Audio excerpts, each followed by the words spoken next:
Ya, berjumpa kembali dengan saya, Nugroho Jati. Kali ini saya akan memberikan sekedar teori mengenai hipnosis dan bagaimana kita akan menggunakannya. Teori yang akan kita pelajari akan saya bahas, tidak akan semua saya bahas. Anda bisa mengontak saya untuk melakukan diskusi. Saya akan memberikan sedikit konsep mengenai hipnosis agar Anda mengerti dan paham apa itu hipnosis. Ya, baik. Yang pertama, saya akan menjelaskan terlebih dahulu mengenai konsep hipnosis.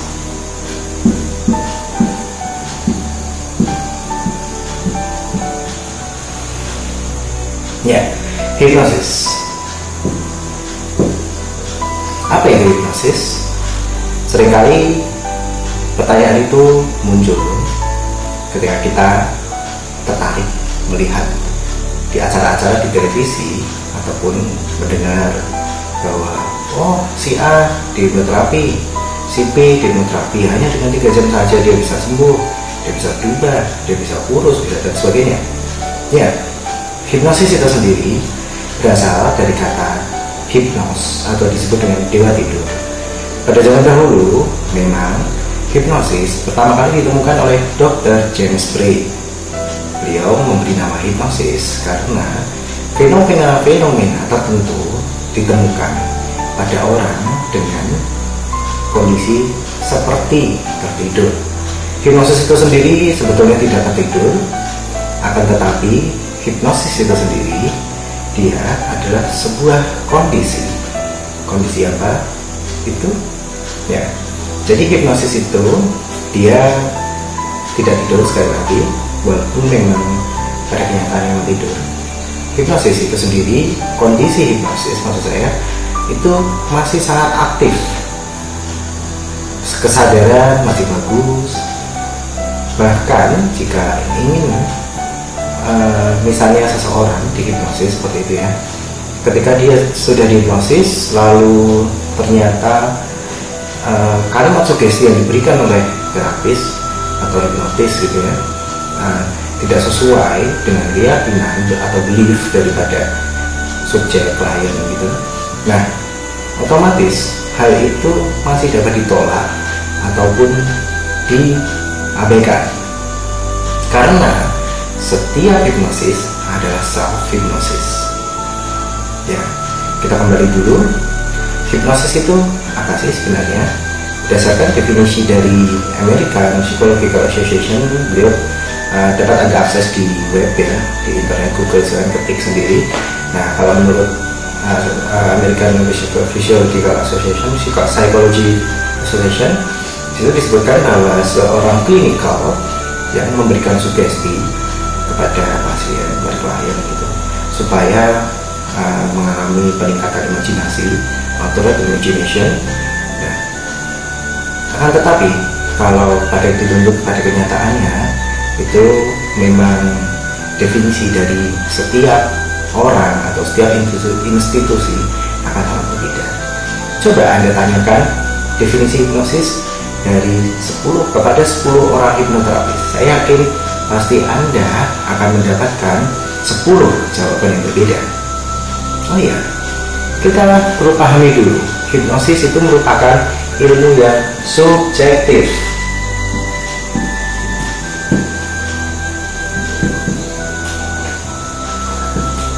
Ya, subjektif artinya setiap orang memiliki pemahaman dan pendapat berdasarkan yang berbeda-beda tentunya, berdasarkan pengalaman dan kesan. Ya, omong-omong tentang hipnosis yang subjektif, dalam hipnosis, komunikasi hipnosis tidak ada yang benar, tidak ada mana yang benar, mana yang salah. Adanya adalah yang sesuai atau yang cocok saja. Coba, semisal seperti ini, setujukah Anda ketika hipnosis itu adalah komunikasi efektif? Ketika Anda mendengarkan suara saya seperti ini, Anda mungkin tidak menyadari bagaimana pernapasan Anda yang mulai tenang ataupun tambah cepat. Bagaimana Anda juga tidak menyadari ternyata selama ini kaki Anda, telapak kaki Anda sudah mulai terangkat dari tempat kursi Anda dan sebagainya seperti itu. Nah, itu adalah definisi pertama. Beberapa orang akan setuju dengan saya, beberapa orang tidak setuju, dan itu merupakan hal yang wajar.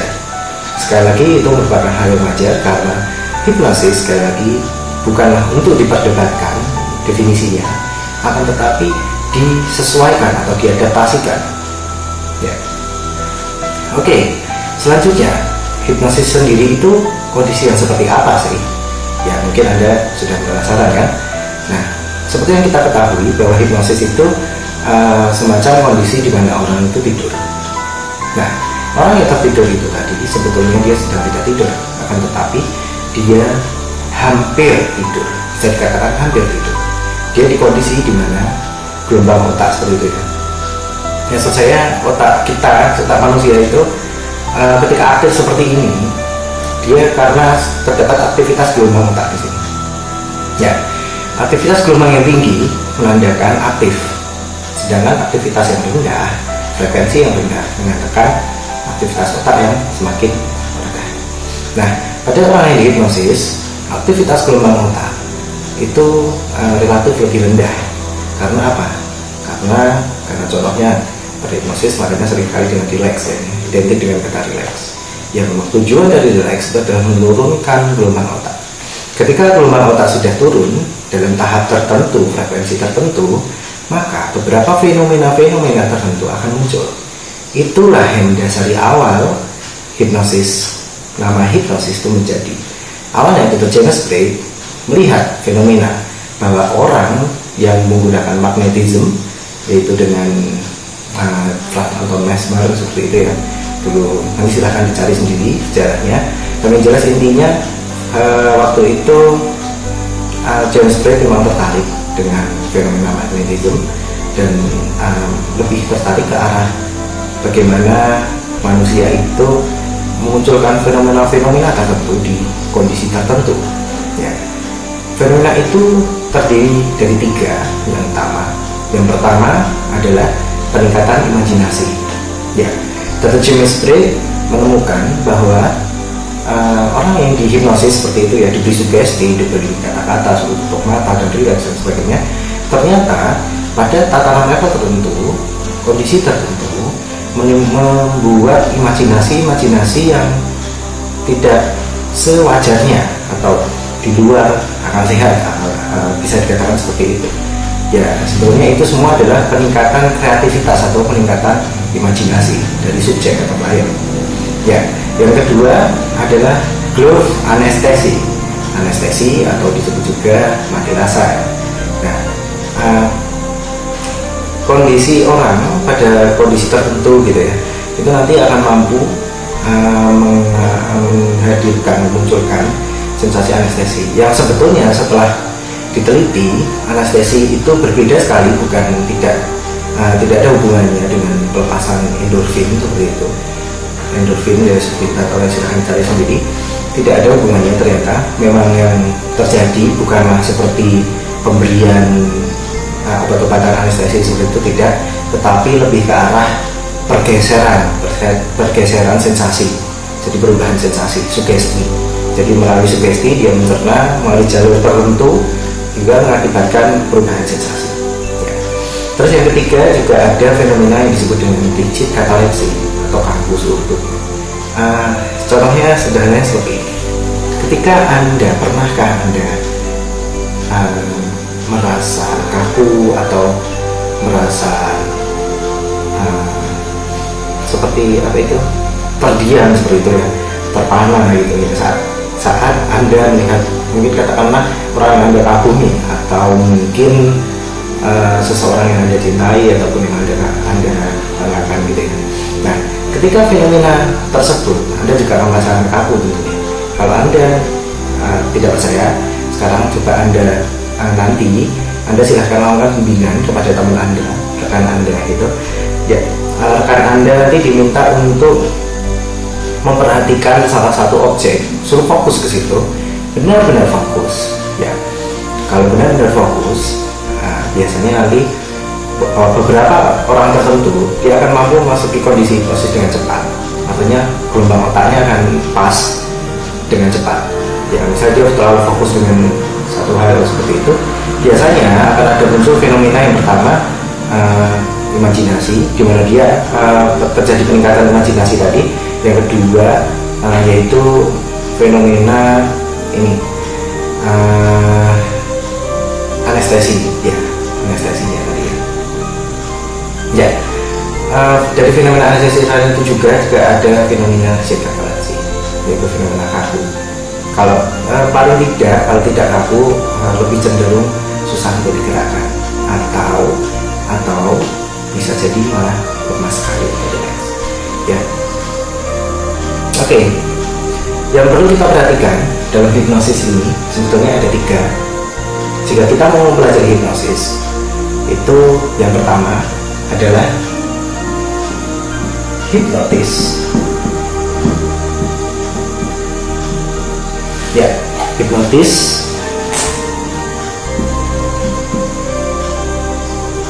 subjek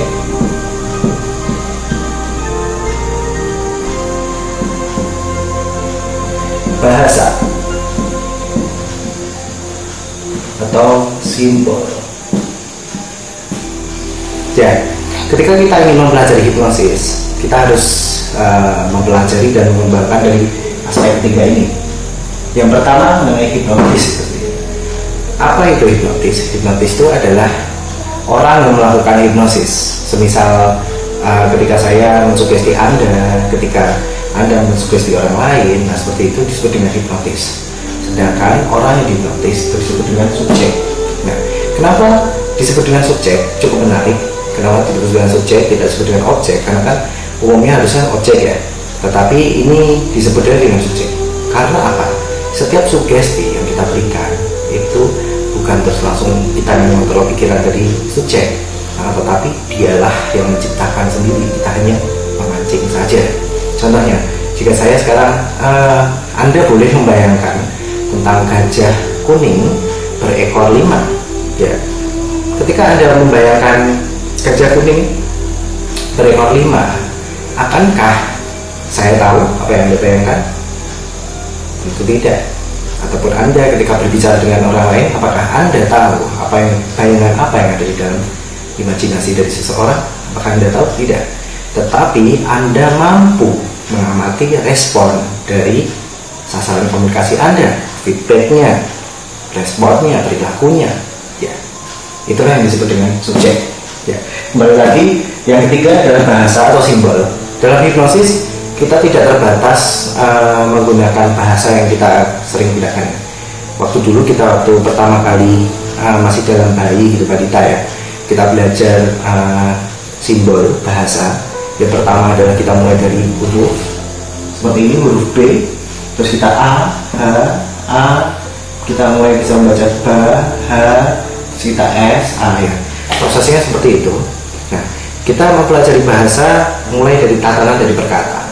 Nah, begitu juga dengan ketika kita mau mensugesti seseorang, itu kita harus menggunakan bahasa yang benar-benar sesuai, yang benar-benar bisa dia pahami.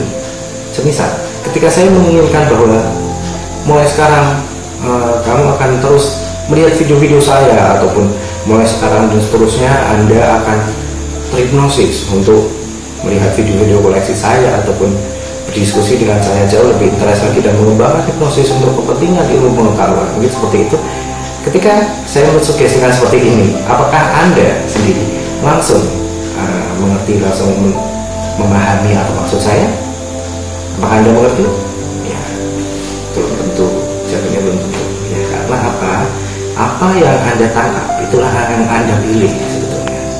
Ya, sama juga seleksi, seleksi simbol, jadi tepatnya seleksi bahasa atau simbol. Klien atau subjek di sini dia menyeleksi simbol-simbol atau bahasa. Dia akan menangkap pola-pola tertentu saja. Artinya setiap individu memiliki pola tertentu untuk menangkap bahasa dan simbol dengan cara yang berbeda-beda. Itulah alasannya mengapa hipnosis sekarang berkembang menjadi seperti hipnosis metafora. Ada yang bisa menghipnosis hanya dengan cerita, ada yang bisa menghipnosis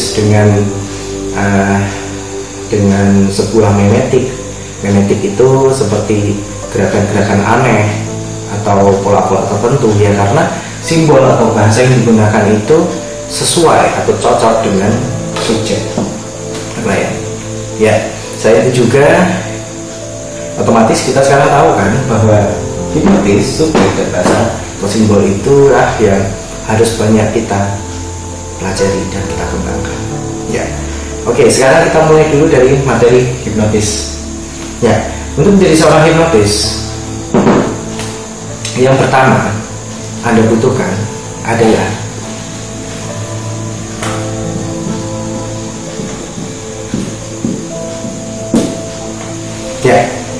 tujuan.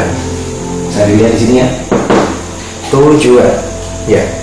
Untuk jadi seorang hipnotis, Anda harus memiliki tujuan yang jelas. Misalnya, ketika Anda mungkin Anda pernah mengamati Romy Rafael atau Yahuya itu ya. Nah, kenapa dia terlihat sangat pede, sangat tenang ketika walaupun ada kondisi yang mungkin tidak sesuai dan sebagainya? Itu karena mereka telah memiliki tujuan yang jelas. Jika kita menggunakan hipnosis sebagai untuk kepentingan hiburan, otomatis bagaimana kita arahkan apa yang kita capai, apa yang kita inginkan. Tepuk tangan pemirsa mungkin, ataupun seruan-seruan pemirsa, bersorak riang gembira karena tertawa karena kegiatan yang kita lakukan, yaitu dengan menghipnosis orang seperti itu. Ya, kita harus jelas dulu tujuannya. Kalau memang kepentingannya terapi, berarti Anda harus mampu mengidentifikasi permasalahan dan melakukan memberi atau lebih tepatnya mempunyai tujuan untuk melakukan terapi itu. Ya, jadi memang tidak sederhana itu ya, orang tidak ditarik tidur terus ya diketawain itu tidak. Sebetulnya kita harus berpikir dulu dari tujuan awal, yaitu membuat orang ketawa seperti itu. Nah, dengan fenomena hipnosis kita mulai sugesti, ternyata orang ikut, otomatis orang yang di sekitarnya akan tertarik melihat kita dan selanjutnya Anda bisa tahu sendiri apa yang harus dilakukan. Nah, terus selanjutnya ketika tujuan sudah jelas gitu ya, kita akan jauh lebih enak untuk membawa klien. Misalnya kita ketemu dengan teman kita, inilah alasan mengapa banyak para hipnotis yang sudah belajar ikut workshop sehari, 2 jam, 3 jam atau bahkan berapa menit saja dia mengikuti workshop, dan di workshop itu bisa, anehnya ketika dia melakukannya di workshop itu bisa, tetapi ketika dilakukan di rumah dengan saudara, terutama saudara atau keluarga, itu kenapa tidak berhasil? Jawabannya adalah karena tujuan dari si subjek tidak sama dengan tujuan dari hipnotis. Ya, boro-boro subjeknya ya kalau dia punya tujuan, hipnotisnya aja nggak punya tujuan, jadi harus jelas dulu. Oke? Ya, selanjutnya adalah subjek. Subjek di sini dalam artian kita harus tahu pola belajar.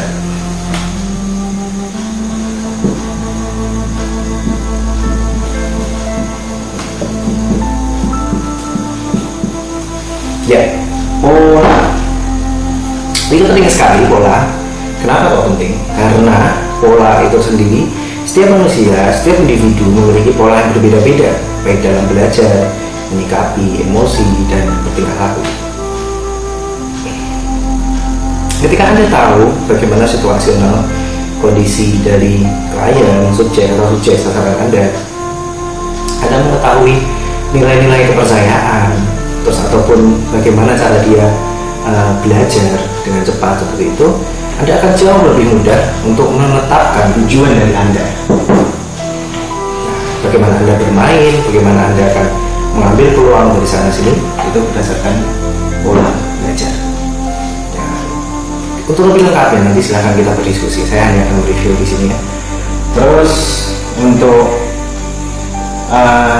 pola belajar ini tersendiri memang terkadang banyak orang tidak tahu, maka dari itu memang kita harus sedikit belajar memang.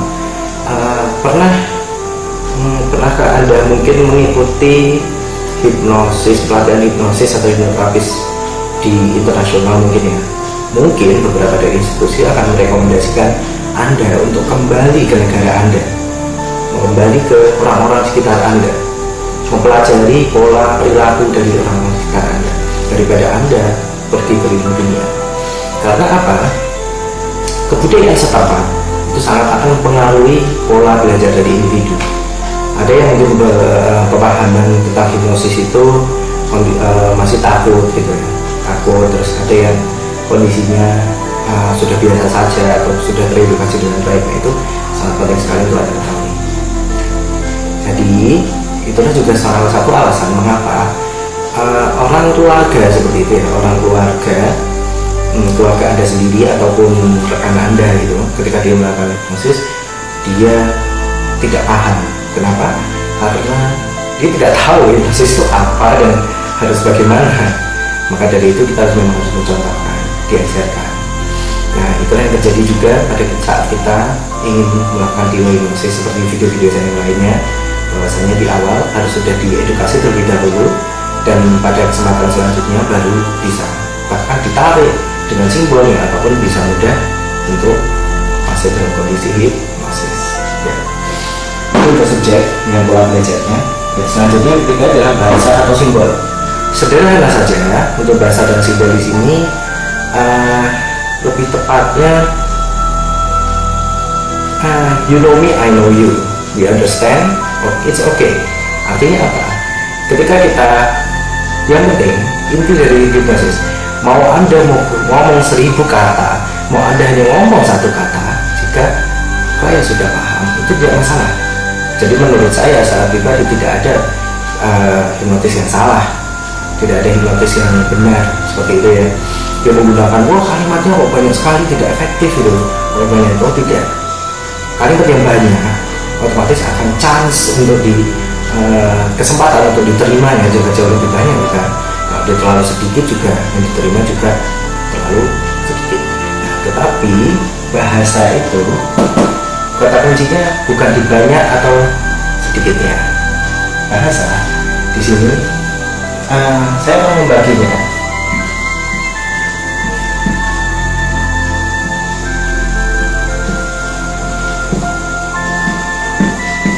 Ya, menjadi verbal dan non-verbal ini penting untuk dipelajari. Nah, pemirsa, kenapa? Karena biasanya kebanyakan hipnotis biasanya itu gagal atau tidak berhasil membawa klien menuju ke kondisi hipnosis yang sebenarnya yang terdiri dari 3 fenomena tadi, itu karena memang verbal yang digunakan terlalu tidak mengarah ke kondisi itu. Misalnya saja, baik sekarang masuk di alam bawah sadar Anda, energi di dunia ini menyatu dengan Anda. Ketika ya, kalau memang orang itu memang percaya bahwa saat ini ada energi di alam, kalau tidak otomatis dia akan mengkritisinya dan menolak kan. Ya, kita bisa, makanya untuk bahasa verbal ini kita tidak bisa lepaskan dari pola belajar subjek, pengetahuan prior knowledge namanya, artinya pengetahuan awal dari sasaran kita itu seperti apa. Nah, di verbal ini tadi juga ditekankan beberapa bahasa. Artinya ketika Anda nanti silahkan dicari ya jenis-jenis tentang memori. Jenis memori itu secara isinya itu ada 2, ya bukan secara isi ya, maksudnya setahu saya bahwa memori itu ada 2 jenisnya, yaitu ada memori episodik dan ada memori semantik. Nah, memori yang episodik itu ketika memori misalnya waktu kecil Anda paling suka jajan apa? Nah, waktu kecil Anda paling suka duduk di mana? Waktu Anda masuk di kelas, Anda kuliah SD ya, atau nah itu memori episodik karena ada kejadian urutan waktu. Ada juga memori semantik. Memori semantik misalnya ketika tong kosong, maksud saya misalnya gini, ketika tong kosong itu diisi air dan ketika air itu penuh, maka yang terjadi selanjutnya ketika diisi lagi, apa yang terjadi selanjutnya? Nah, mungkin ada yang bilang, oh ada yang tumpah, oh ada yang meledak, tongnya dan sebagainya. Terus memori semantik itu yang lainnya contohnya adalah 1 ditambah 1 sama dengan berapa? Ya, ketika Anda ditanya 1 tambah 1 sama dengan 2, apakah sekarang saya tanya, siapa yang ngajari Anda untuk berkata seperti itu? Kalau 1 tambah 1 sama 2, masih ingatkah Anda? Memori episodik Anda apakah masih berjalan? Ya, mungkin masih beberapa masih ada yang berjalan, mungkin ada yang tidak. Itulah dia disebut dengan memori semantik. Nah, keterkaitannya apa? Verbal di sini dia sekali lagi sugesti itu merangsang dari sasaran komunikasi, merangsang memberi stimulus agar sasaran komunikasi kita bereaksi. Kalau verbal yang kita gunakan tidak cocok, karena tidak cocok seperti itu ya, mungkin bisa bereaksi, tidak kan? Nah, otomatis gunakan verbal yang cocok. Kalau kita mengondisikan, misalnya kita mengondisikan relax, tenang seperti itu, tapi kalimat tenang, relax, tenang, tapi diucapkan seperti itu, apakah bisa orang dengan di hipnosis dia menuju ke relaxnya itu? Apakah bisa? Otomatis tidak.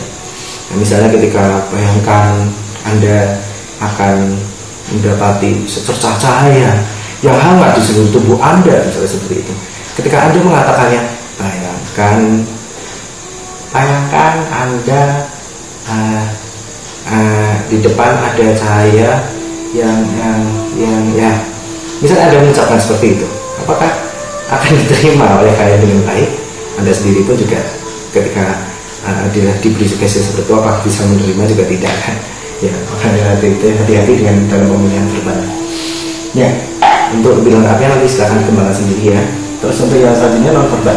Misalnya non verbal, kita meminta klien untuk relax, akan tetapi kita menggerak-gerakkan, menggoyang-goyangkan badannya seperti itu. Apakah nanti bisa relax? Tidak.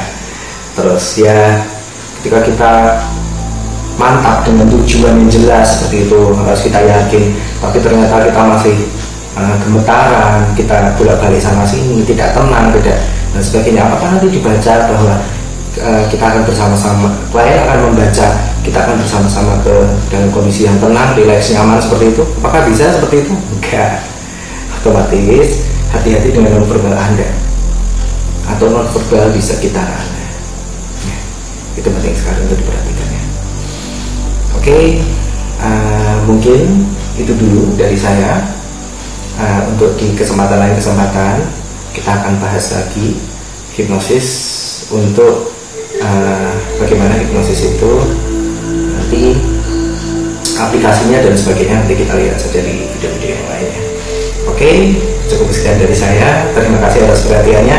Salam sadar, Nugroho Jati.